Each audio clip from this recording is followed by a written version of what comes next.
الحمد لله رب العالمين والعاقبة للمتقين ولا عدوان إلا على الظالمين وأشهد أن لا إله إلا الله وحده لا شريك له وأشهد أن محمدا عبده ورسوله صلى الله عليه وعلى آله وأصحابه وسلم تسليما كثيرا يا أيها الذين آمنوا اتقوا الله حق تقاته ولا تموتن إلا وأنتم مسلمون.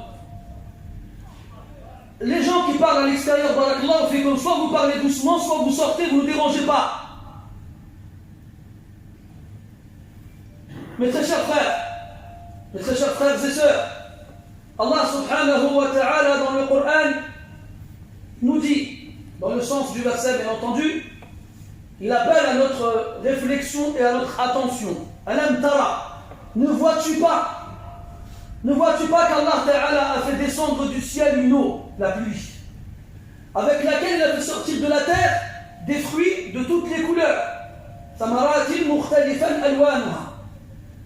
Et dans les montagnes, on observe des sillons, comme des chemins, de couleurs différentes, rouge, noir, blanc, ainsi que des rochers à la noirceur très prononcée.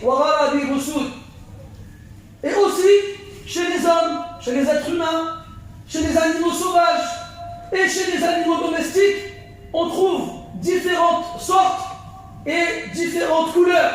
De la même façon, puis Allah dit, certes, ne craint Allah Ta'ala réellement parmi ses serviteurs que les sages. L'autre verset, Allah Ta'ala dit, parmi ces signes, les signes qui indiquent qu'il est le Créateur suprême, subhanahu wa ta'ala, la création des cieux et de la terre, et la variété dans les langues que vous parlez et vos couleurs. Là, Allah s'adresse aux êtres humains. La variété dans vos langues et la variété dans vos couleurs. Certes, il y a en cela des signes pour ceux qui savent. Et dans notre lecture, pour tout le monde. N'importe qui voit dans la création la variété des couleurs, dans les fleurs, dans les fruits, dans les plantes, les légumes, dans les animaux, dans les êtres humains, eh bien, il voit en cela la puissance et la perfection du Créateur.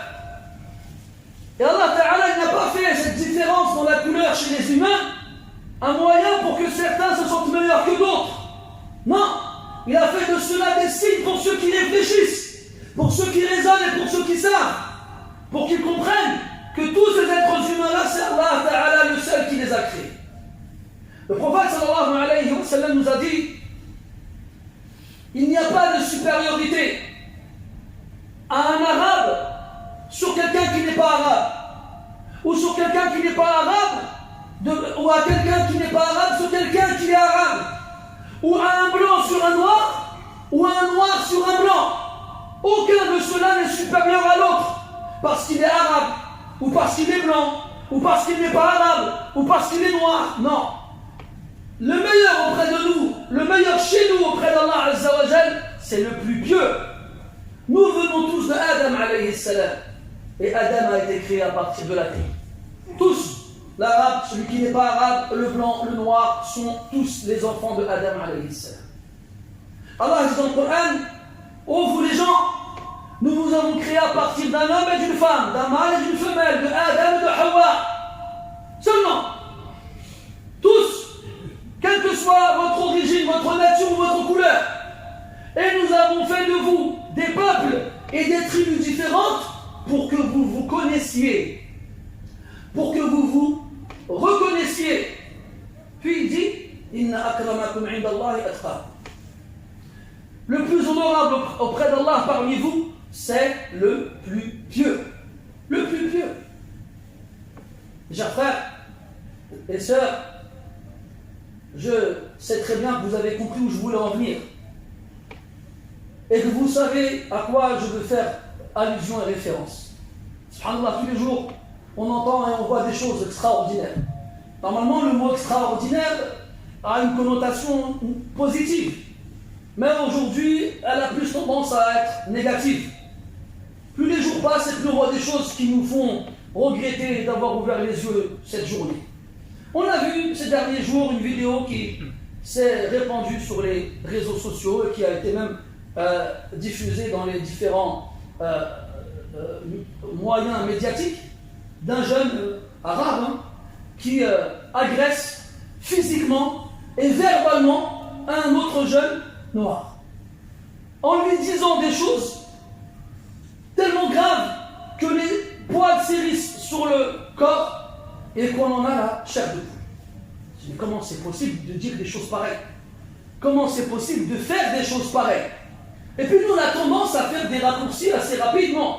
Ah, c'est un arabe, donc c'est un musulman. Ah, c'est un musulman, donc tous les musulmans ils pensent la même chose.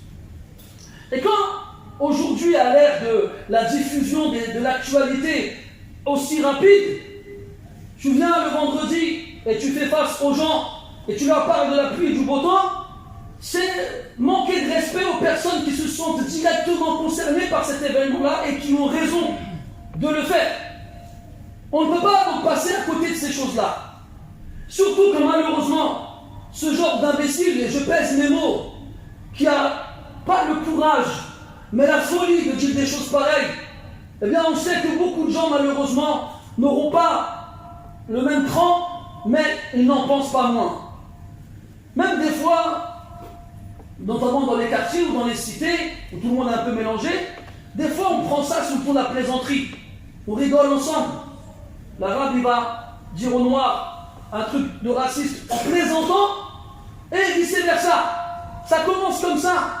Ça commence en prenant les choses à la dérision, en prenant les choses sous le ton de la plaisanterie. Puis le jour où il y a vraiment des conflits, il y a vraiment des disputes, eh bien on entend des choses presque similaires, mais avec le ton de la colère. Et là les gens ils se sont insultés. Alors, il faut bien comprendre une chose, surtout quand il y a des répercussions au niveau national. Vous avez vu comment les médias ils ont repris l'affaire? Ils ont dit que ce maghrébin-là a fait référence à la traite arabo-musulmane. Regardez le choix des mots. La traite arabo-musulmane. Quand on parle de traite d'esclaves chez eux, ils emploient quoi comme terme? Traite négrière. C'est le mot qu'ils utilisent. Quand ils parlent de leur traite des esclaves, ils ne disent pas traite franco-européenne. Non. Ou bien européenne catholique. Non. Ils disent négrière. Stop. Mais là, il y a un individu qui dit des choses gravissimes. C'est devenu faire référence à la traite arabo-musulmane. Et là, à cause d'un individu, eh bien, c'est toute une communauté qui est visée. Et ce qui est grave, moi, ce qui me fait vraiment mal au cœur quand je vois des choses pareilles, pas les mots qu'ils utilisent en parlant de la traite, mais quand je vois des images aussi abjectes, aussi dégoûtantes, qui te donnent envie de vomir, c'est que ces gens-là, ils disent on est des musulmans. Tu vas le voir, il fait le ramadan, tu vas peut-être venir à la mosquée pour la prière du vendredi, pour la prière de l'Eid, tu vas lui demander comment ça va, il va dire alhamdulillah, ça va. Ah bon, alhamdulillah. Ah bon? T'as oublié que le noir que t'as insulté, c'est Allah qui l'a créé? T'as oublié que le noir que t'as insulté, c'est Allah qui a choisi qu'il soit noir? Est-ce que quelqu'un ici a choisi la couleur de sa peau? Personne ne choisit la couleur de sa peau. C'est Allah Ta'ala qui choisit. Et c'est Allah Ta'ala qui crée. Donc quand toi tu insultes quelqu'un pour la couleur de sa peau, eh bien c'est pas lui que t'insultes. C'est le choix qu'Allah Ta'ala il a fait. Et c'est sa sagesse. Subhanahu wa ta'ala. Ce qui est encore plus grave. Ce qui est encore plus grave. Surtout quand dans notre religion, alhamdulillah, ces barrières elles ont été brisées dès le départ. Il n'y a pas de noir, il n'y a pas de blanc, il n'y a que des musulmans. Omar ibn Khattab, radiallahu anhu, il voyait Abu Bakr et Omar, et Abu Bakr, pardon, et Bilal, il disait Inna Abu Bakr sayyidana a'taqa Bilalan sayyidana. Il regardait Abu Bakr et Bilal, Abu Bakr l'arabe, le Qurashi, et Bilal, le noir, l'éthiopien. Il disait notre maître, Abu Bakr, a libéré notre maître, Bilal. Il n'a pas dit non, c'est un éthiopien, c'est un noir. Non, il a dit notre maître. Parce qu'il sait la valeur qu'il a auprès d'Allah subhanahu wa ta'ala, cet éthiopien-là. Donc quand le Coran nous rappelle que dans notre différence de couleur, il y a un signe de la puissance divine et de sa sagesse. Toi, t'en fais un moyen d'insulter les autres. Puis après, tu dis, moi, je suis musulman. Mais t'as compris quoi du Coran? T'as compris quoi de la Sunna? T'as compris quoi des textes? Mes frères, la logique, sans parler des textes, elle ne peut pas aller dans le sens du racisme. Prenons deux hommes, un noir et un blanc, et enlevons-leur la peau. Dis-moi, mes frères, est-ce que vous arriverez à faire la différence? Quand vous verrez que les muscles, les organes, les veines, la chair, mes frères, notre sang a la même couleur. Les os qui forment notre squelette ont la même couleur. Allah subhanahu wa ta'ala ne s'arrête pas sur l'apparence ou sur les visages. Comme le prophète a dit sallallahu alayhi wa sallam. Il a dit Allah ne regarde pas vos visages ni vos apparences, il regarde vos cœurs et vos actions. Est-ce que vous avez déjà vu des animaux de même race qui ont des couleurs différentes s'attaquer, s'éloigner les uns des autres? Jamais. Je vois des chats de toutes les couleurs, des noirs, des blancs, des tachetés, des tigrés. Et d'ailleurs, généralement, subhanallah, tu vois même en eux le mélange de ces couleurs-là. Il y a un chat qui va avoir le pelage noir et le pelage blanc. Un autre qui va avoir le pelage gris et le pelage marron, et ainsi de suite. Est-ce qu'on a déjà vu des animaux, un chat refuser d'aller avec un autre chat, ou bien un chat attaquer un autre chat parce qu'ils n'ont pas la même couleur de pelage? Non. Et c'est pas que chez les chats, ça, c'est dans tous les animaux. Donc l'être humain qui est plus bête qu'un simple animal, jusqu'à faire des différences avec les gens parce qu'ils n'ont pas la même couleur de peau, qu'est-ce qu'il voit? C'est lui qui devrait être critiqué et insulté, pas pour son apparence, ni pour son origine, mais pour sa stupidité. Parce que celui qui comprend comme ça, il n'a rien dans la tête. Et je ne parle pas du cœur, parce qu'il n'a pas compris les paroles de son Seigneur, subhanahu wa ta'ala. Wallah, c'est grave d'en arriver là. Et c'est grave de devoir consacrer un vendredi dans lequel on doit rappeler aux gens ces choses-là. Ne les prenez pas à la légère. Ne vous dites pas, non, c'est un cas isolé. C'est faux. C'est faux. Ça fait des années dans les cités, entre les jeunes, qu'il y a ce petit jeu. Ce petit jeu de ça noir ou ça l'arabe. Et on a accepté, c'est devenu normal. Ne le laissez pas passer. Ne vous dites pas, non, c'est pas grave, il rigole, c'est mon copain. Ça, c'est pas des choses que les amis se disent les uns les autres. Et pire que ça, c'est pas des choses que les musulmans se disent les uns les autres. Donc on craint Allah, parce que celui qui se moque de ces choses-là ne fait que se moquer des signes d'Allah subhanahu wa ta'ala. Et Allah dit dans le Coran, قُلْ أَبِاللَّهِ وَآيَاتِهِ وَرَسُولِهِ كُنْتُمْ تَسْتَهْزِئُونَ لَا تَعْتَذِرُوا قَدْ كَفَرْتُمْ بَعْدَ إِيمَانِكُمْ. Est-ce d'Allah, de ses signes et de son messager dont vous vous moquez? Ne vous excusez pas, vous avez certes mécru après avoir eu la foi. C'est grave. C'est pas des choses à prendre à la légère. Wallahi, combien on a vu d'hommes à la couleur blanche dont le cœur était plus noir que le charbon? Combien on a vu d'hommes à la couleur noire dont le cœur était plus blanc que la neige? Et notre religion, alhamdulillah, nous a éduqués là-dessus. Depuis toujours. Avec Bilal en premier et de nombreux savants dans notre communauté qui étaient noirs et qui ont été respectés et qui ont été honorés. Et jusqu'à aujourd'hui, on fait leurs éloges et on demande à Allah qu'il leur fasse miséricorde et qu'il leur les récompense pour le bien qu'ils ont fait. Ça, c'est pas une nouveauté. Pourquoi aujourd'hui alors il y a des gens qui crient « Moi je suis ci, moi je suis ça, et toi t'es noir » et après, tu peux être ce que tu veux. Si dans ton cœur, c'est plus noir que la nuit sans étoiles ni lune, auprès d'Allah tu vaux rien. Tu ne vaux rien, et ce qui compte c'est est-ce qu'on vaut quelque chose auprès d'Allah subhanahu wa ta'ala. Et si Allah ta'ala a créé Adam à partir de la terre, cette terre que l'on foule avec nos pieds tous les jours, c'est pour qu'on reste modeste, pour qu'on se rabaisse les uns devant les autres et qu'on ne fasse pas preuve d'orgueil les uns devant les autres, jusqu'à ce que certains se sentent supérieurs à d'autres ou qu'ils pensent qu'ils ont le droit d'attaquer les autres Non, ça n'est pas dans notre religion, ça n'est pas dans nos principes, ça n'est pas dans nos valeurs. Craignez Allah, mes frères. Craignez Allah avec ces choses-là. Ne les laissez pas prendre du terrain.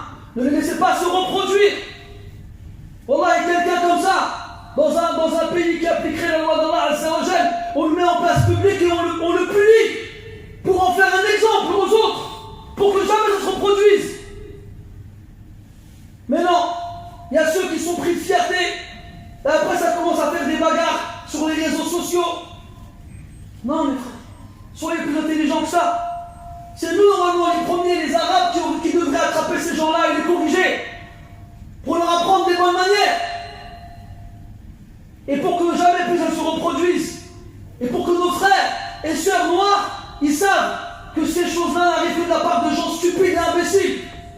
Et que ce n'est pas les Arabes contre les Noirs ou les Noirs contre les Arabes, non, c'est les musulmans tous ensemble. نسأل الله سبحانه وتعالى لا يؤاخذنا بما فعل السفهاء منا. Qu'Allah ne nous punisse pas à cause des imbécilités faites par les sots parmi nous. نسأل الله تعالى ألا يحرمنا خير ما عنده بسوء ما عندنا. جاءتني إحدى الأخوات قبل قليل تبكي دموعا حارة لأنها تخاف على ابنتها الصغيرة من الضلال والانحراف، لأنها للأسف قد تدخل في بعض المواقع الإنترنتية وتفعل بسببها أشياء منكرة. جاءتني وهي تبكي فرحمتها وأصابني منها رقة، فأسأل الله تبارك وتعالى أن يهدينا وأن يهدي هذه المرأة وأن يهدي بنتها وأن يهدي بنات المسلمين كلهم. اللهم لا تزغ قلوبنا بعد إذ هديتنا وهب لنا من لدنك رحمة إنك أنت الوهاب. اللهم خذ بأيدي أولادنا وبناتنا إلى الهدى والرشاد. اللهم اجعلنا وإياهم من خير العباد.